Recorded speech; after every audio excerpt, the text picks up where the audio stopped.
friends, this is Hema of 9th standard studying in Holy World School. Okay, first of all, in 1665, a scientist who was named Robert Hooke discovered something new. Today we are going to discuss about that.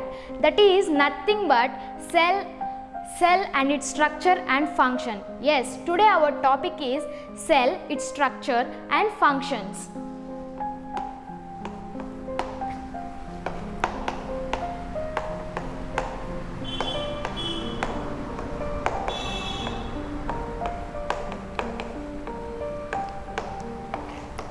First of all, what is a cell? We all know that our body is made up of organs and these organs are made up of tissues and these tissues are made up of. We all know that our body is made up of organs and these organs are made up of tissues. These tissues are made up of cells. So simply we can say that cells are grouped to form tissues and these tissues are grouped to form organs and these organs are form body. From every organism, from most simplest to most complex one is made up of tiny microscopic units called cells. Cells are the basic unit of our life. Any function performed by the organism is the outcome of the activity performed by the inside of the cell. And all living being organisms are composed of these cells. Some organisms are made up of only single cell or known as unicellular organisms.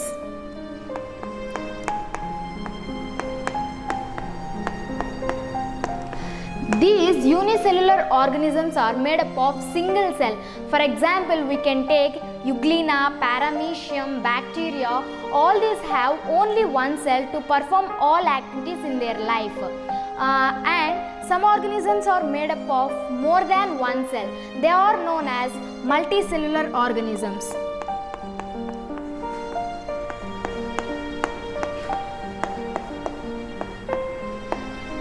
Human beings, mammals, plants are examples of these multicellular organisms.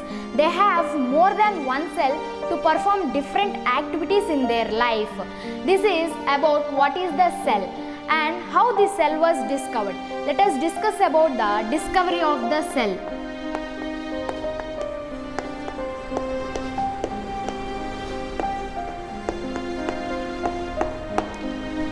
The invention of microscope is very helpful in the discovery of the cell. A man called Antony van Leeuwenhoek first time constructed a simple magnifying microscope with a biconvex lens. But I had already told that the cells were discovered by Robert Hooke in 1665. He took a small piece of cork and he observed that cork under a simple magnifying microscope. He observed that cork contained compartment-like structures and he named that structures as cells. Cell is a word from Latin. Cell means little rooms. This is how the cell was discovered. Next, we discuss about the structure of the cell.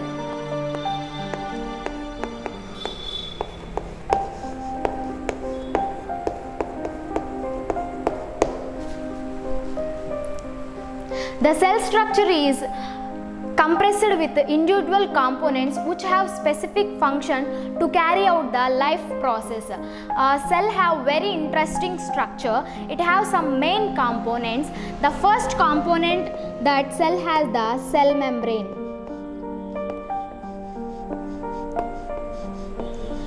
The second component that cell structure is cell wall. The next one is nucleus and cytoplasm. And the last one is cell organelles.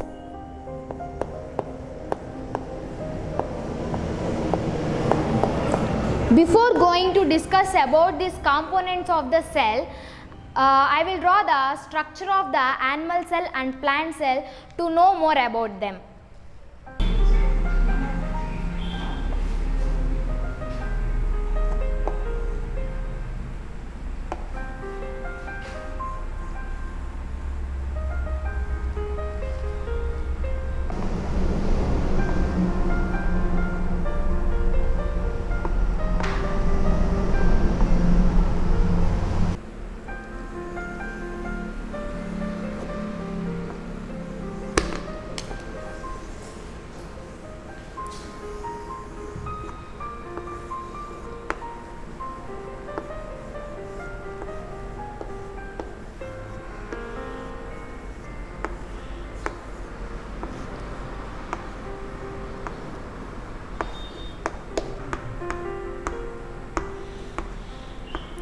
This is the structure of the animal cell.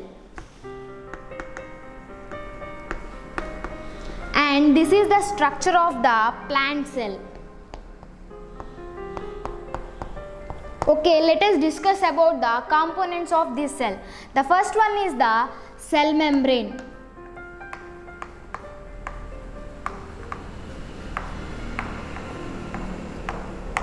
This is the cell membrane in animal cell, and this is the cell membrane in plant cell. The cell membrane is very thin, that means 1 by 10,000 millimeters in thickness. Think how thin it was. It gives the perfect shape and size to the cells. It acts as a mechanical barrier to the cell, and it is very responsible for entering or leaving a substances from the cell. In fact, it does not allow every substance to pass through it. It only selectively take the ions or substances to pass through it. So, it is known as selectively permeable membrane.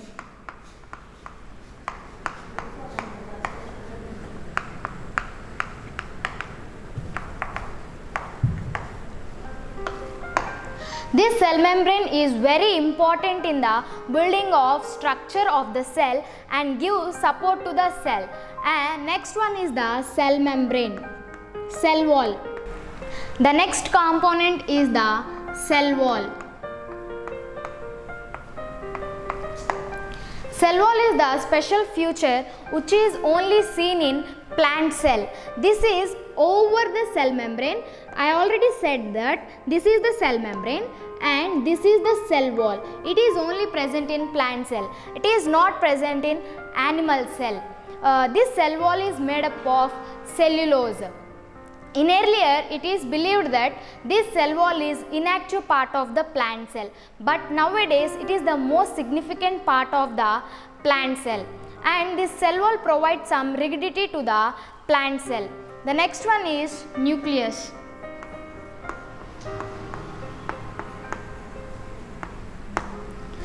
Nucleus is the most distinct part of the cell, and this nucleus was discovered by Robert Brown in 1831. At first, Sleeden thought that new cells were erased from this nucleus and he named it as cytoblast. After the completion of cell theory, it was proven wrong.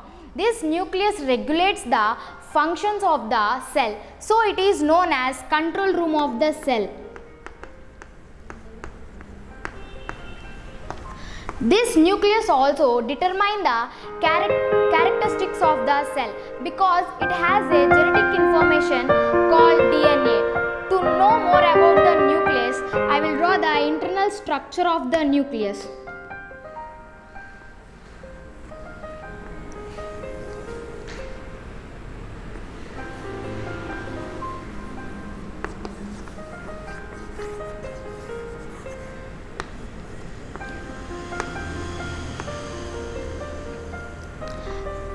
When we zoom into the nucleus, we can observe this internal structure. This is called nuclear membrane.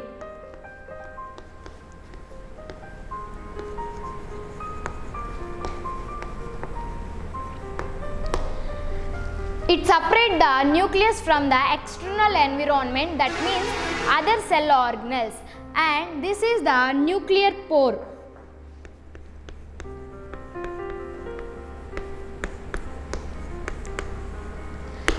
And this nucleus contains the chromatin and nucleolus. This is the nucleolus. And this is chromatin. In the part of cell division, this chromatin condenses into the chromosomes. This nucleus was very closely involved in the process of cell division. Now, we will discuss about an activity to find the nucleus. We should have to take a toothpick and wash your mouth cleanly, and take the toothpick, scrape your mouth a little bit, and take that scrap, keep on a watch glass which contain some amount of normal saline, and after few minutes take that scrap and place it on a glass slide. After placing it on a glass slide, add a drop of methylene blue and wait a couple of minutes. After a couple of minutes, with the help of a blotting paper, wipe out the extra stain. After wiping out, add some glycerin to it and place a cover slip on it. We should have to take some precautions while doing this activity. We should do not scrub more our cheeks, and the cover slip must be tapped perfectly without any air bubbles, and we should have to use blotting paper to wipe out the extra stain perfectly. Then we can observe this nucleus very clearly with a blue colored dot. And presence and absence of this nucleus, cells are divided into two types. They are prokaryotic and eukaryotic.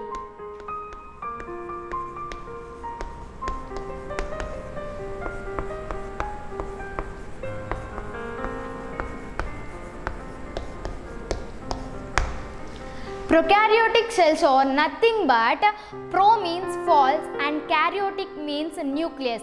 That means they have false nucleus. Mostly prokaryotics are unicellular organisms.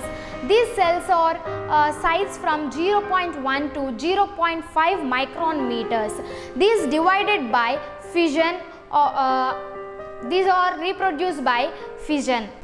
In prokaryotic cells, I had said that it has false nucleus and it contains freely suspended genetic material, and it is called as nucleoid.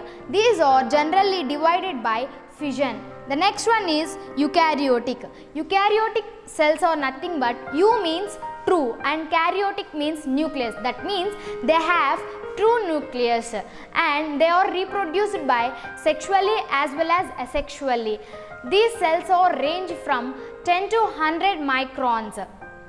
Generally, mammals, plants, human beings are examples of eukaryotic cells. This is all about nucleus. The next one is cytoplasm.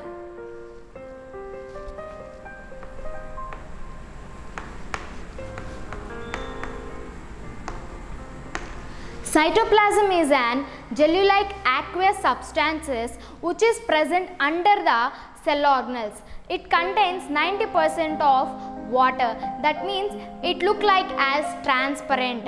It participates in the chemical reactions and it also helpful in transport of substance from one cell organelle to another cell organelles. The next one is cell organelles.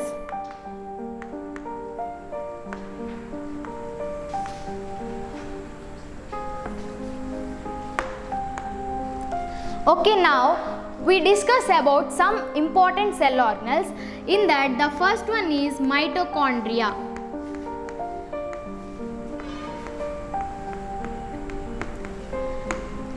This mitochondria was first observed by Kolliker in 1880, but the name mitochondria was given by Bende.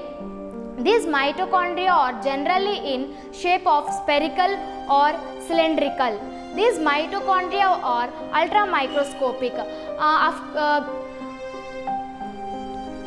If we see this mitochondria with simple microscope, we cannot observe its internal structure. Only we can observe the dot-like structure because they are very small. To understand more about mitochondria, here the internal structure of the mitochondria.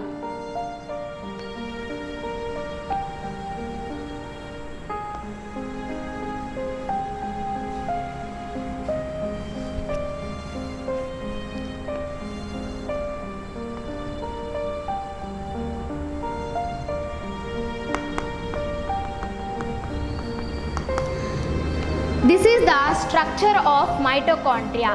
This mitochondria is a double membrane. This is the outer membrane.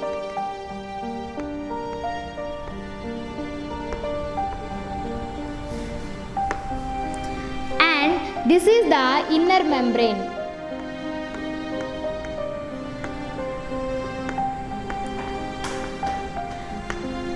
This inner membrane turns into a foldings. That foldings are called cristae. These are the foldings. These foldings are known as cristae.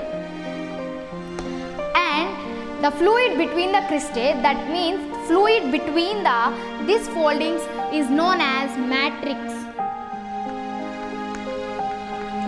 This is about internal structure of the mitochondria. Generally, these mitochondria are 2 to 8 micron long and about to 0.5 wider. We can find 50 to 100 mitochondria in each cell. This mitochondria plays an important role in cellular respiration. Cellular respiration is a process nothing but which cell derives its energy to do the work. This mitochondria converts the carbohydrates and fatty acids into the form of ATP, and it helpful in the process of respiration. And these mitochondria contain RNA and DNA and ribosomes. These mitochondria are divided by fission. I already tell that this is the important for cellular respiration, hence it is known as powerhouse of the cell. This is about mitochondria. The next cell organelle is ribosomes.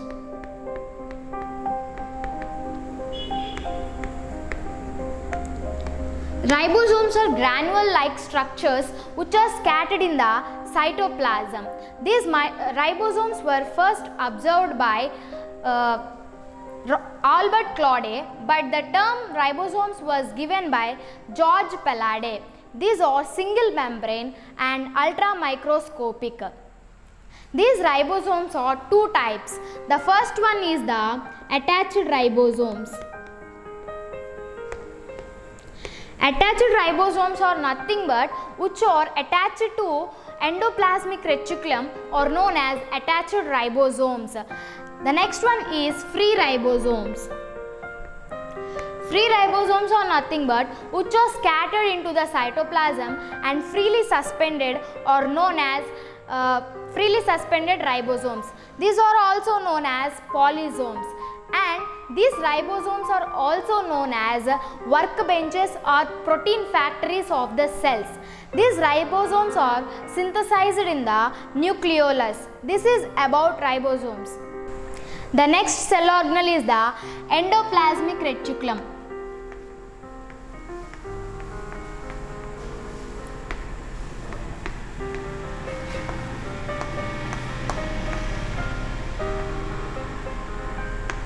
When the cell was observed with a electronic microscope, we can observe the network of membrane throughout the cytoplasm. This network of membranes is known as endoplasmic reticulum. This endoplasmic reticulum was discovered by Potter in 1945.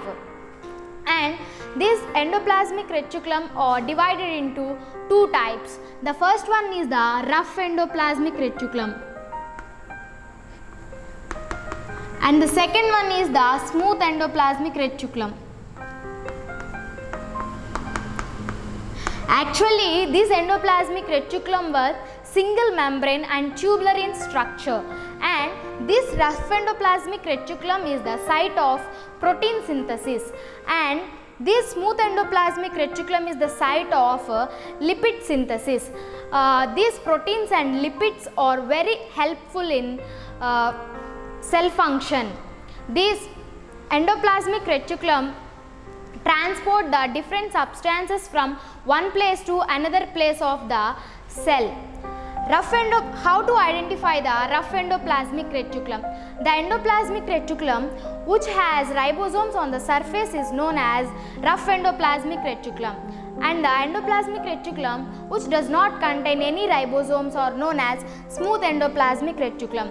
These proteins and lipids synthesized by this rough endoplasmic reticulum and smooth endoplasmic reticulum are very helpful in the building of cell membrane, and these are transported to various parts of the cell by this endoplasmic reticulum. Here is very important point that smooth endoplasmic reticulum plays an very important role in vertebrate liver cells. Why? Because they detoxify the many poisonous gases, drugs and harmful chemicals in our body. This is about endoplasmic reticulum. The next organelle is Golgi complex.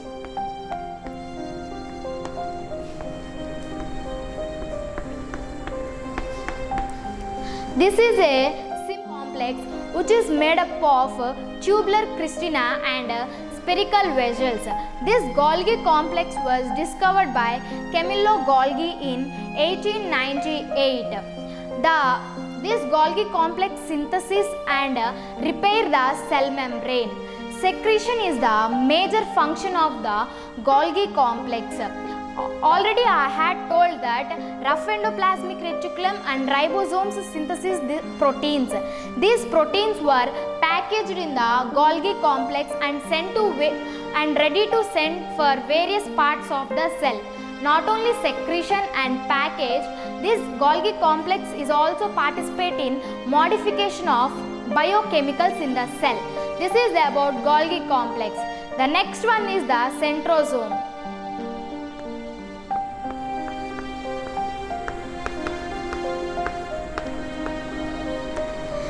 Centrosome is the special feature which is only present in animal cell. This centrosome contains two granule-like structures which are hollow and cylindrical. This is very helpful in cell division. It contains the centrosome and converts into the chromosomes in the cell division. Yes, this is helpful in cell division in animal cell, but in plant cell, in the place of centrosome, they contain a polar cap to divide the cells. The next one is vacuole.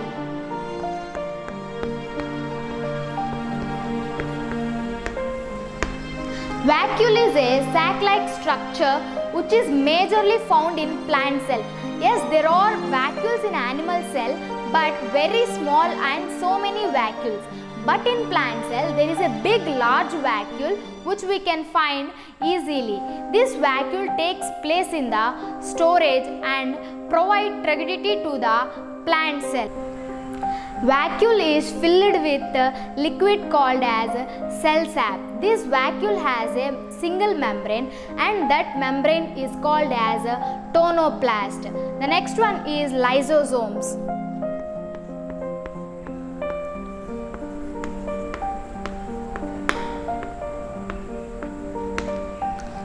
Lysosomes are microscopic sac-like structures which are present in all eukaryotic cells except mammalian RBCs. These lysosomes contain digestive enzymes which are capable to break down the foreign materials like virus and bacteria.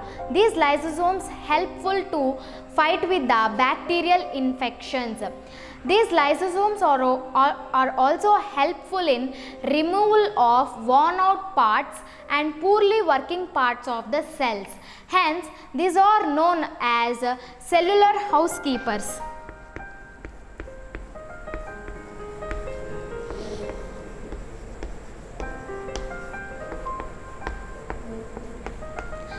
And scavengers.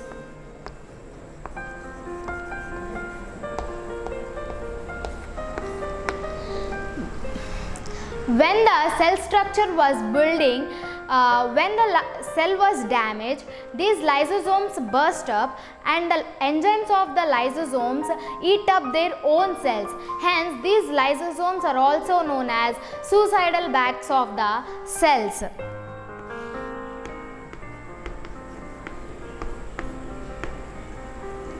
The next one is plastids.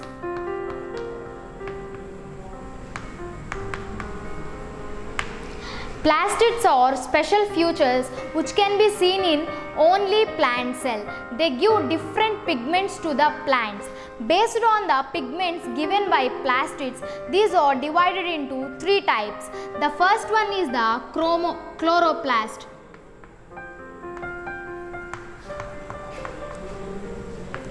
The second one is the chromoplast.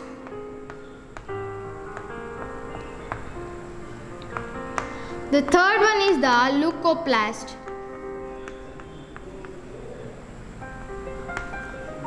First, we discuss about the chloroplast. Chloroplasts are generally in a disc oval shape. Chloroplast may vary size from 4 to 10 microns in higher plants. The main function of chloroplast is to trap solar energy and convert into chemical energy, which is helpful in the process of photosynthesis. Photosynthesis is a process which the cell prepare its own food. So these chloroplasts are known as kitchen cells. Here the chloroplast prepare the food required by the parts of the plant, and this is the structure of the chloroplast.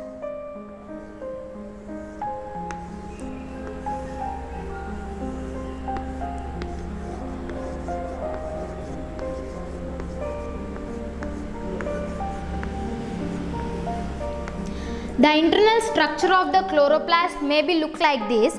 This is the chloroplast is a double membrane. This is the inner membrane.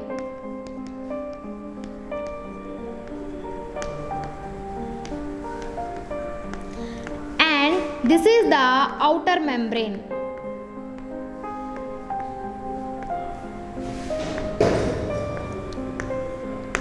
This chloroplast give the green color to the plant leaf and stems. The next one is the chromoplast.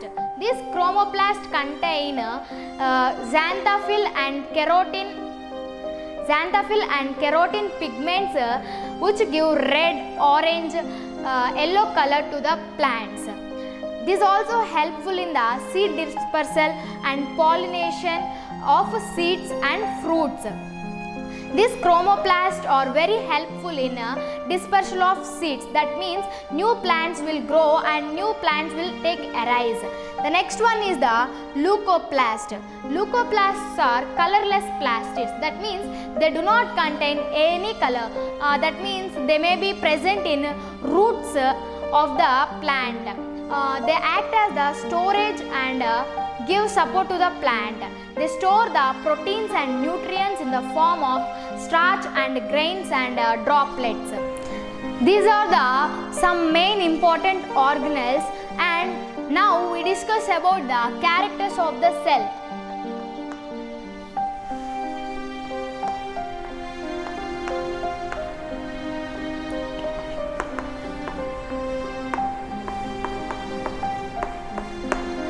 Cell provide support and structure to the organism. Cell membrane and cell wall plays an important role to provide the structure and support to the cell.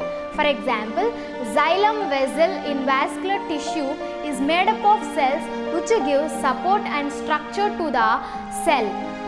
And I already told that mitochondria, which is responsible for cellular respiration, provide energy to do the respiration in animals and photosynthesis in plants. And lysosomes remove the waste substances from our cells. And endoplasmic reticulum transport the nutrients required by our cells during chemical reactions. These are the characters of the cells. Next one is functions of cell.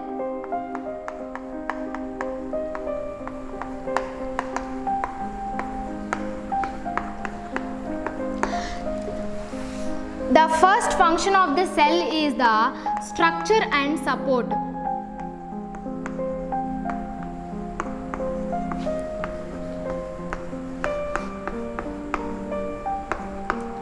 The next one is growth.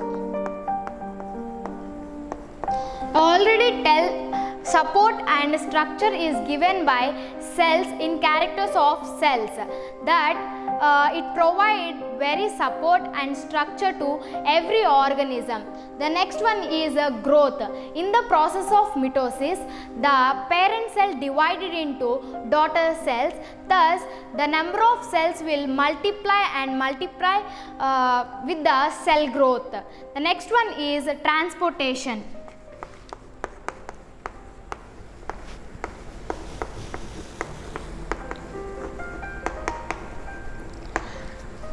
To do the respiration in animals, and photosynthesis in plants, organisms require some energy. This energy was transported by the endoplasmic reticulum, and the chemicals needed by the organism is also transported by the endoplasmic reticulum. The next one is the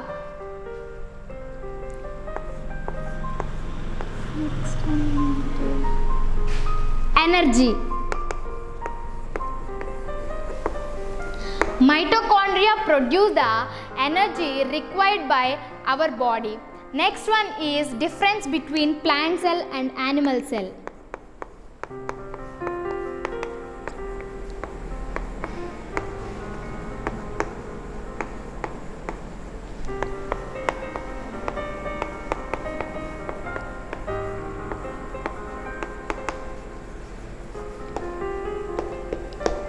The plant cell and animal cell contain same organelles like mitochondria, nucleus, endoplasmic reticulum, but there are also some different organelles like plastids, cell wall, lysosomes, and the nucleus in the animal cell is situated at the center of the cell.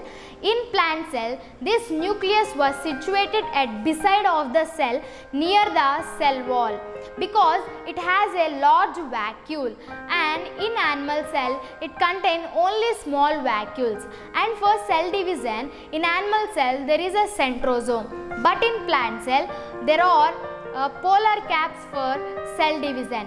And cell wall is also a major difference between animal cell and plant cell. Animal cells are generally irregular and round in shape, but plant cells are square or rectangle in shape. Animal cells are smaller than plant cells. Animal cells may be 10 to 100 microns, and animal cells may be 10 to 30 microns, and the plant cells may be 10 to 100 microns. These are the some differences between plant cell and animal cell. The next one is the cell theory.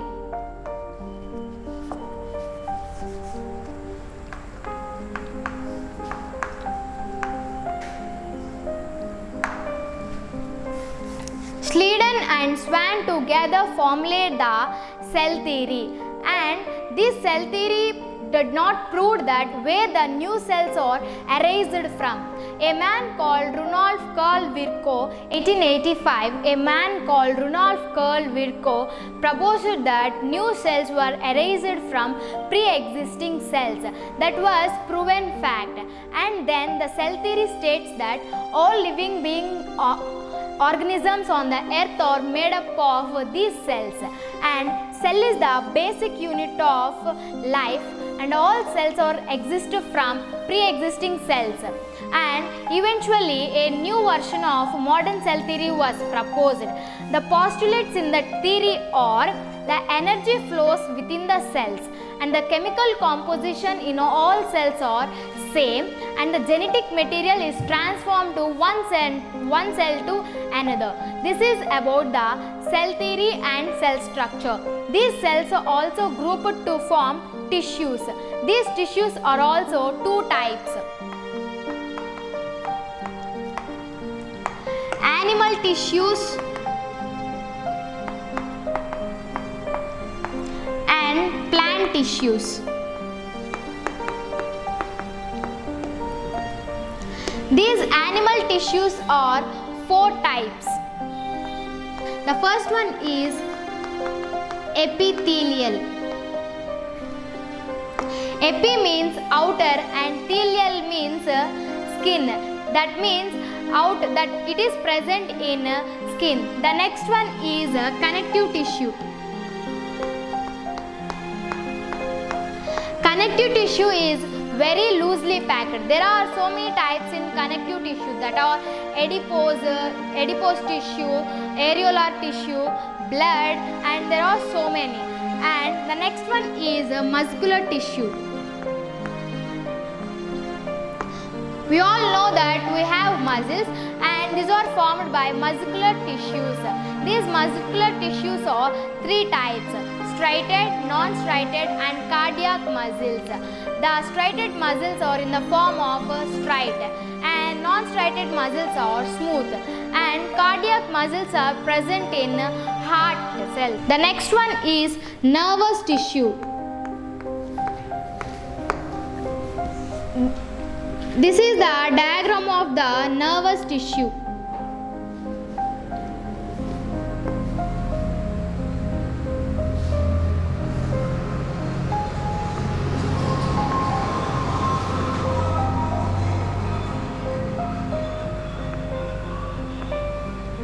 This is the nervous tissue and this is the nucleus. And this is the terminals. No nervous tissues are same in one organ, and these are the terminals.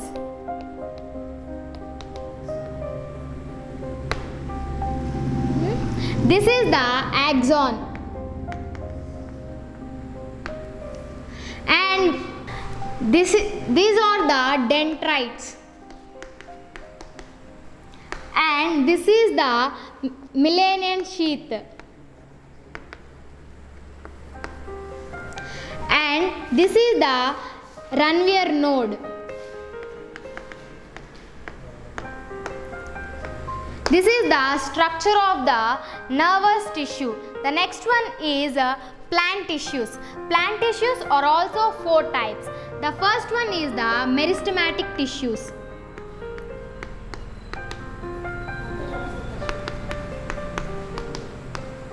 These meristematic tissues are divided into lateral, apical, intercalary.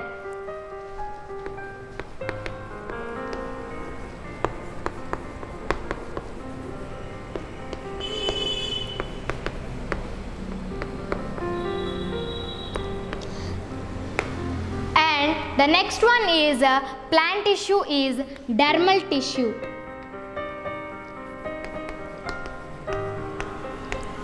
This dermal tissue present over the plant cell and protect the plant tissues. And the another one in plant tissues is vascular tissue.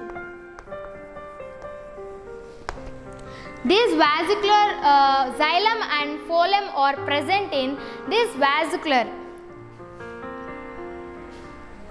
These vascular are divided into xylem and phloem.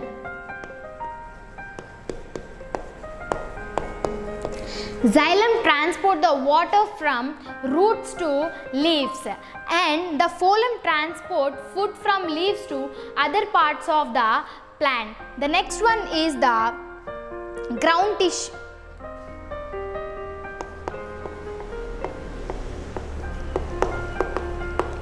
These are the plant tissues and these are the animal tissue. Now I will draw the flow chart of the plant tissue. Plant tissues. I already tell that plant tissues are divided into 4 types. The first one is meristematic. This meristematic is divided into apical, intercalary,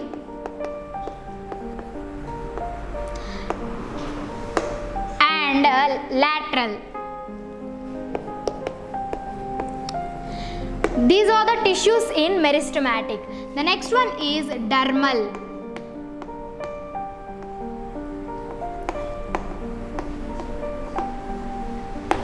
The next one is ground tissue. Here ground tissue is divided into parenchyma,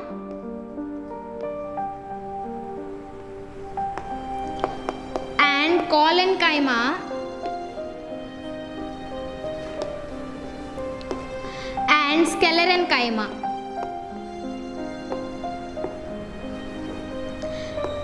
And this parenchyma is divided into another 3 parts. The first one is chlorenchyma, And the second one is parenchyma.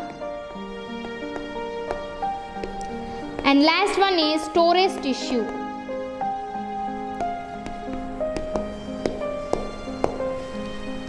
And another tissue in plant cell is vascular tissue. This vascular tissue is divided into xylem and phloem. This is the flow chart of the plant tissues. This is all about cell, its structures and function, and plant tissues and animal tissues. Thank you for giving this nice opportunity. Thank you.